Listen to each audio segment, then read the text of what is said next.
Thank you for joining us. This is the 2026 Prioritization of Cybersecurity and Legacy Modernization Project, or PCLS kickoff. It's June 22nd, 2026, and thank you for making the time. Here's the agenda.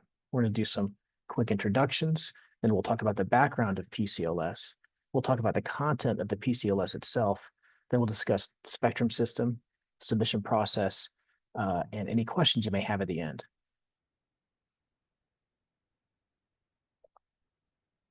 Now, quickly for introductions, my name's Dave Tucker, Director of Strategic Digital Services for Texas DIR. I work in the CTO, and I'm joined by my friends and coworkers, Robert Benajam, also in my division. Robert, say good morning, say good afternoon. There's Robert. And Linda Markey, late of DIR, now with Texas Cyber Command. Linda. Hello, everyone, and thanks for joining. Now, this team is responsible for the PCLS process, and that is a key component of the LAR. Now, just to give you some background, we submit that PCLS report to the Legislative Budget Board by October 1st on every even-numbered year. The PCLS is an opportunity for agencies to provide additional awareness around their LAR submission with the LBB. The legislature has so much information. Having the PCLS report is a good guide for them when developing budgets and informing the strategy for the state's future IT agenda. This team's worked hard on this, and they are the real SMEs, and they'll probably be the ones to answer any questions you might have. If we can't, we're going to write them down, and we'll get back to you with the answer. This PCLS process is not significantly different from the previous couple of years' PCLS sessions, and for what it's worth, DIR also fills out a PCLS report every year. Now, we'll answer questions at the end. There'll be plenty of time for Q&A, but you can also post in the Q&A panel if you like, and we'll try to answer them as we go. And this webinar will be recorded and posted on the DIR's YouTube channel. Now, per the statute, the PCLS report is due to LBB no later than October 1st on even-numbered years. There is no one deadline for any agency submission. It's in line with your agency's LAR deadline. That is, your LAR deadline and your PCLS deadline are the same. Because this is confidential information, only authorized people can see the full report. Little background. The very first PCLS report was in 2016. This is our 6th report. You can see the funding fluctuations biennium over biennium, and it's more or less steady increases. But the takeaway is that it's a powerful tool, and it can illustrate the need for modernization, cybersecurity maturity. Now let's talk about the content of the PCLS form itself. DIR and Texas Cyber Command are tasked with administering this questionnaire. We get this report and the APM assessments for the applications that are associated with the PCLS projects, and we create the report. A little more detail about that is on the next slide. But the takeaway here is that the report allows agencies to demonstrate the risks and impacts of failing to address cybersecurity and legacy modernization projects. This slide represents the flow of content that feed into the PCLS project submissions. In Section 4 of the IRDR, agencies completed an inventory of servers and software. They also had the opportunity to create assessments for business applications. That's the APM arrow you see there. APM stands for Application Portfolio Management, and this is the APM feature in Spectrum, not the APM feature in ServiceNow. Sorry, folks, there's just so many acronyms to go around. This is the Spectrum APM. There are questions in the PCLS questionnaire specific to the inventory, the number of servers, software impacted, and you'll have the opportunity to relate business applications to a project. We'll talk about that more when we go along, section by section, through the questionnaire when we get to section 2. Now, let's talk about the content of the questionnaire itself. It's broken down into individual parts. Depending on the type of project, you'll only fill out relevant sections. Projects are either cybersecurity or legacy modernization, and you're going to hear me say that a lot. Parts 1 and 2 are completed for both types of projects. Cybersecurity will complete 1, 2, 3, 5, and 6. And for legacy projects, you only do parts 1, 2, and 4. You have to memorize this. When you select the flavor of project, Spectrum will only show you the associated sections. And we're going to summarize each part.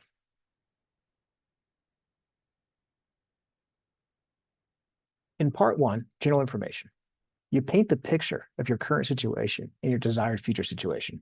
It's 20 questions. Use these definitions to decide if it's a cybersecurity or a legacy project, one or the other. Now, please keep in mind it has to fit into those criteria. If it doesn't meet the criteria for either, the project probably shouldn't be part of PCLS report. But in this section, the questions allow you to describe what the project is and its qualitative benefits. The more information here, folks, the clearer the picture of the projects and the importance of them to your business objectives, the better.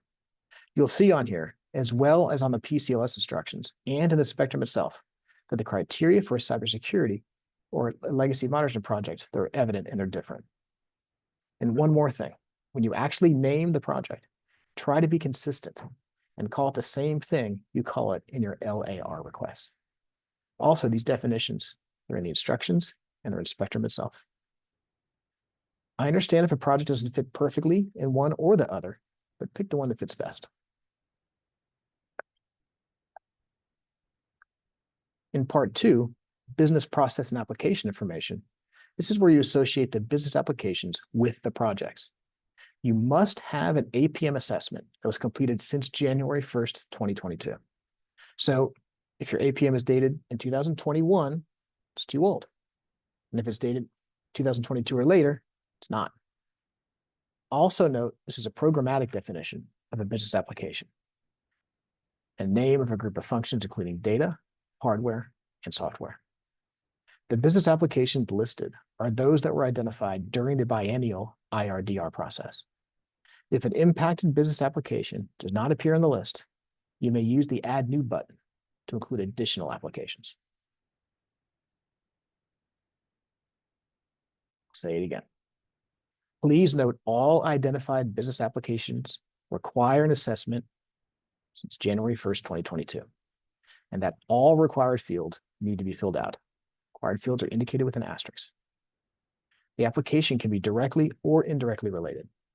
If an old system is being replaced, modernized, or improved, it's directly related. I'll say that again. If an old system is being replaced or modernized or improved, it is directly related. It's indirectly related if the benefit is secondary. Say, if you need to replace old hardware and you move business applications to the cloud from a dusty old server, those applications are indirectly impacted if they're just along for the ride.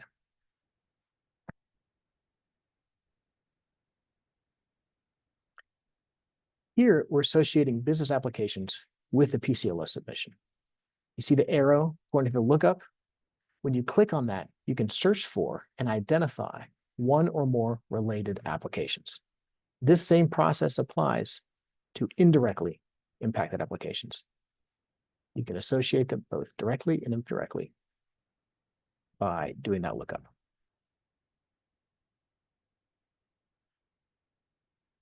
Now to emphasize, business applications that have not had a Spectrum APM application assessment performed since January 2022 will not be available to even be selected to associate with the PCLS project questionnaire. The assessment instructions can be found on the PCLS webpage. To ensure that the appropriate business applications are linked, agencies should identify the business applications that are impacted by a PCLS project and complete a Spectrum APM application assessment on the application as needed. You may need to complete a new Spectrum APM application assessment. If you need to do that, click Add New. Click that Add New link here that we highlighted there. APM assessments, they can take some time, so don't wait till the last minute. Check to make sure there's an APM associated early on. And if there's not, start that process.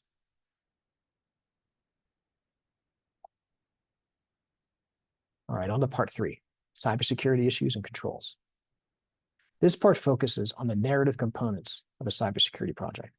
Cybersecurity issues, the challenges, the future considerations, and the cybersecurity controls, which are the current safeguards and countermeasures that are in place already. Really, what's the current state? Excuse me. What's the current state? What improvements can you make? And how the project will benefit your organization. We ask what's in place to reduce the risk or impact of a security incident, including what types of data are associated. This section also asks about regulatory concerns, specific vulnerabilities, related costs, etc. Please include any information acquired through audits or assessments that pertain to the risk and impact related to your project. This part's a narrative, but there are also specific questions about cybersecurity later in the questionnaire. Basically, what's the situation today? What do you expect the outcome to be if funded? And also remember, the more context, the better. The more business intelligence we have, the more informed the ultimate recommendations will be. But the impact is up to you. It's your organization's responsibility to determine the appropriate level of impact. Part 4 is about legacy projects. 14 questions around the modernization benefits, cost-benefit analysis, modernization scope, and system characteristics. Although there are a lot of questions, they're actually pretty straightforward, and they're not that hard to answer just one by one. Now, one change from the previous biennium, we expanded this section to include more detail about return on investment and modernization. If you'll see there, there's a couple of benefits you can choose from on question 4.01. And you can choose as many benefits from that modernization project as you want, and you can still write in a response if you need to provide more detail. And the metrics for ROI is a free-form response.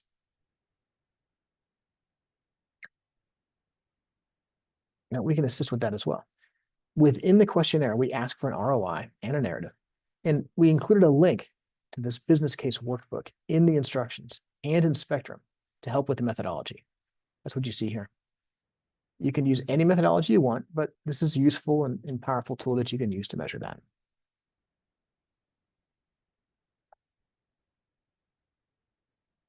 Part 5 and 6 are about cybersecurity. This part's more qualitative comparatively. What would it be like if this project wasn't funded? Is the likelihood of an incident going to go up or down? And if the project was not funded, what would be the reputational impacts? Things like that, operational impacts. So parts 5 and 6 help us prioritize based on the likelihood and the impact. And the instructions are also already out there, and they're definitely worth a read before starting. And that's another important point I'd like to make, folks. It's like building a table from IKEA or building a Lego set with your kid. Read all the instructions before you start, and then start entering the information to Spectrum when you're ready. The reason I say this is you might go into a bunch of detail on one part when there's more specific questions later asking about that. So read the whole instruction manual first, then go back and start entering data, please. Okay, Spectrum itself. Usually the IRM is the PCLS point of contact, and the IRM will enter the data. But if you want other staff to work on it too, the IRM can delegate the questionnaire, and we'll show you how to do that in Spectrum. You can delegate any portion of the questionnaire. The account has to be active to receive notification that they're going to start working on it. If you want to delegate to a new user who's not in the system yet, you can submit a support request to the system or email grc@dir.texas.gov, that email right there on the screen. And you can email that to that address to set up a new user. And if the account's inactive, you can't reset the password, but you can email grc@dir.texas.gov. If it's been 2 years since it was last accessed, it's probably locked. Now, when you go to TDIS, you'll see the TDIS tile, and you want to log in with your single sign-on. Once you're in Spectrum, select the PCLS tab on the navigation panel to access the PCLS dashboard. As an IRM, you should have access, and you can click that tile. If you can't see it, email that email address. It's right there at the bottom of the screen again, grc@dir.texas.gov to get access. Excuse me. If you have a new staff member or want someone who does not currently have a Spectrum account to work on the questionnaire on behalf of your organization, click Support Request from pretty much any page in Spectrum. That Support Request tab is on almost every page. There's a difference between starting a project and working on an existing one. Make them an IRM user if you want them to create a new project. If you want them just to work on projects you've created already, make them a general user. Then the IRM can delegate those projects questions to the right people. As always, we have a team providing tech support.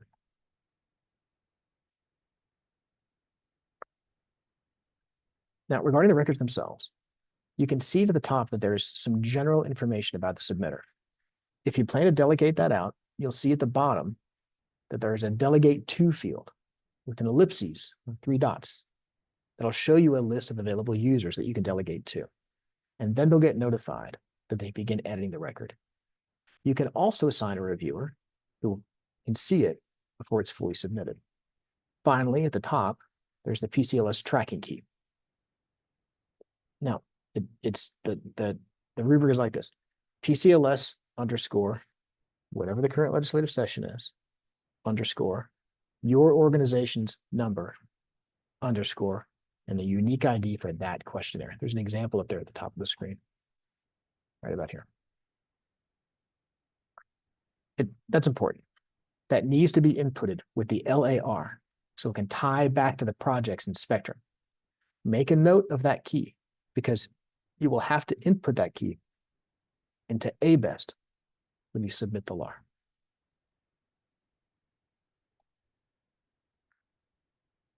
Quickly recap the process. This is a very high-level view of the whole PCLS process, but it's not a bad recap of what we just covered. First thing, identify the applicable projects and identify whether it's a cybersecurity or a legacy modernization project. As part of that process, associate those business applications which are impacted by the project. Once those business applications are tied to a PCLS funding request, ensure that there's been an APM assessment since January 1st, 2022. If you haven't, you can associate applications with this project request. So make sure there's been an APM assessment so you can relate the projects to a business application so it's part of the formula for ranking. Those APM assessments are also created by the IRM within Spectrum. Those can be done at any time, and Spectrum will show an APM path. That includes kicking off new ones as needed, which we showed earlier.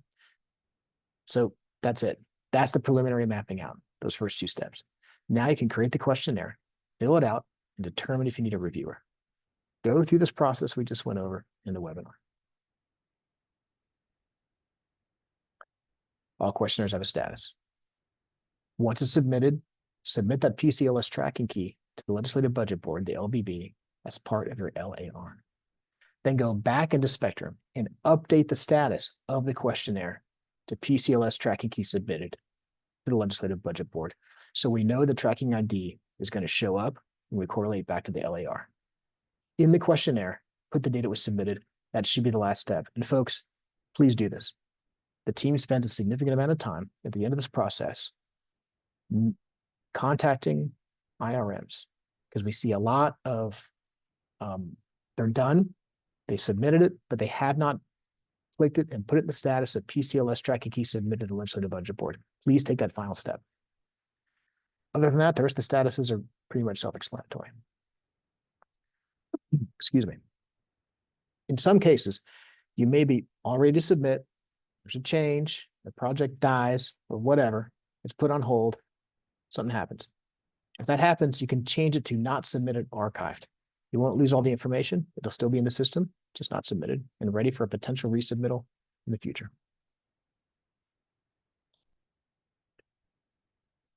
That's it for now. Team, how are we doing on questions? Haven't seen any questions yet, Dave. Really? I did put a couple of links in the chat for everyone, a link to the workbook, a link to the PCLS webpage, and a link to APM assessment instructions. Okay. Well, we still got a few more minutes. Let me talk about one more thing. And if y'all, oh, I'm sorry, Linda, I didn't mean to interrupt you. We are getting a couple questions now. So the first one is, will the IRDP and APM or IRDR and APM overlap questions be auto-populated into the PCLS?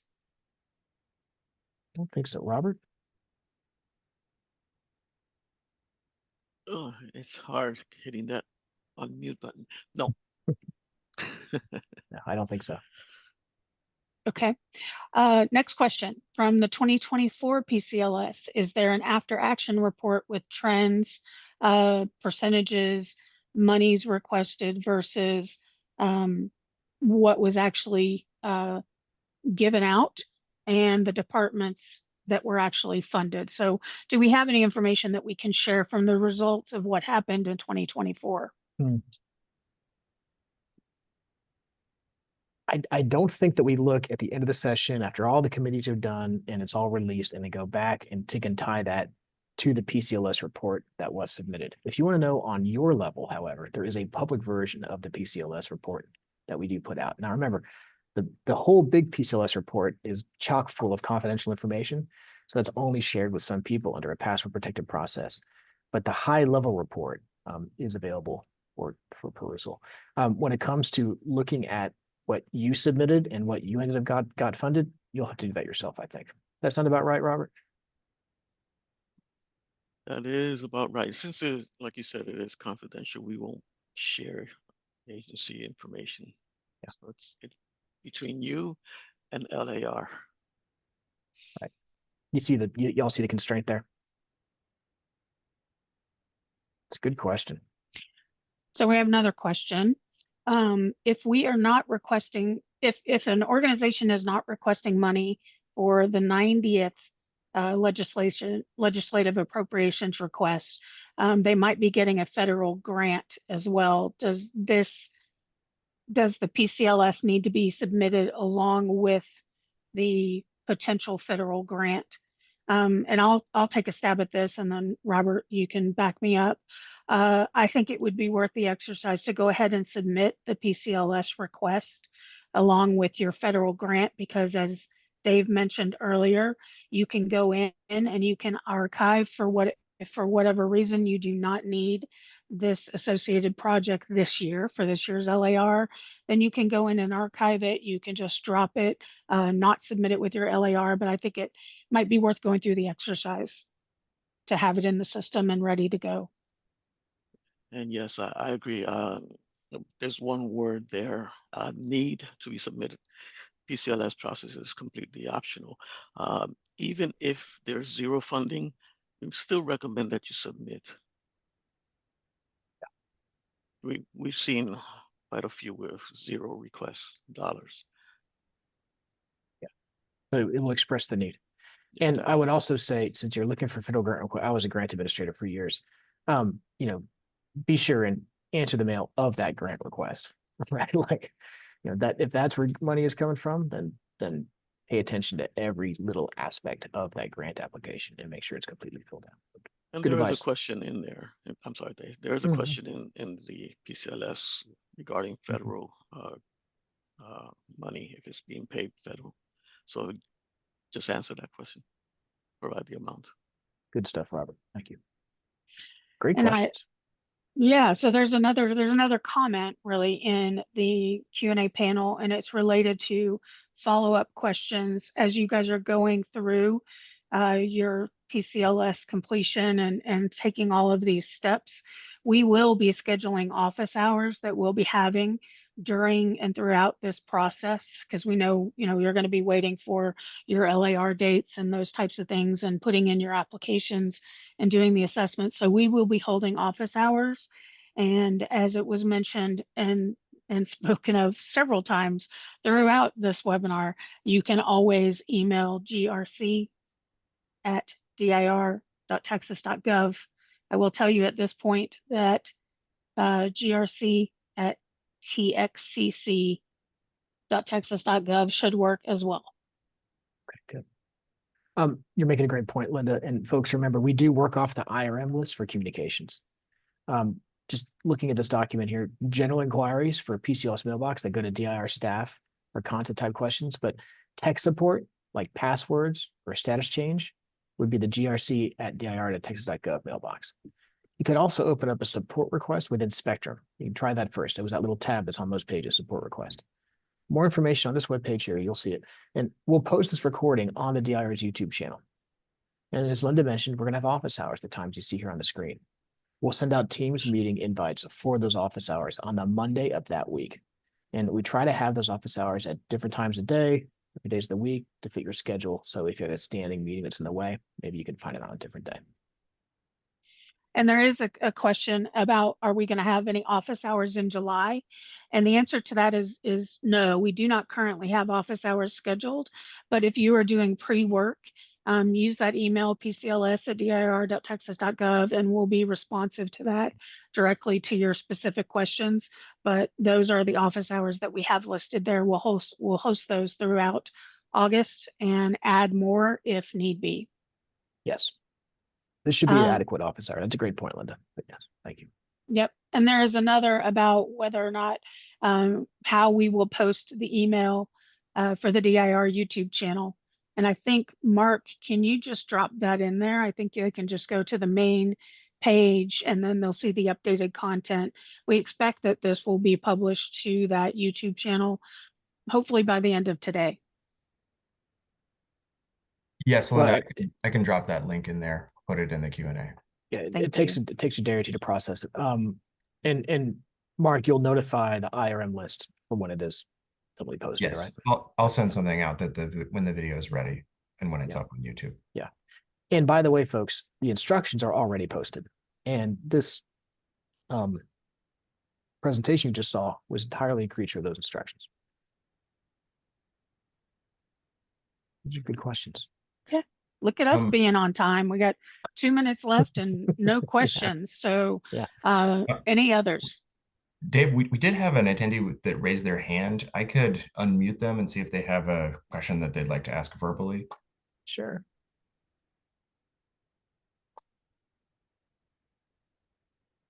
All right.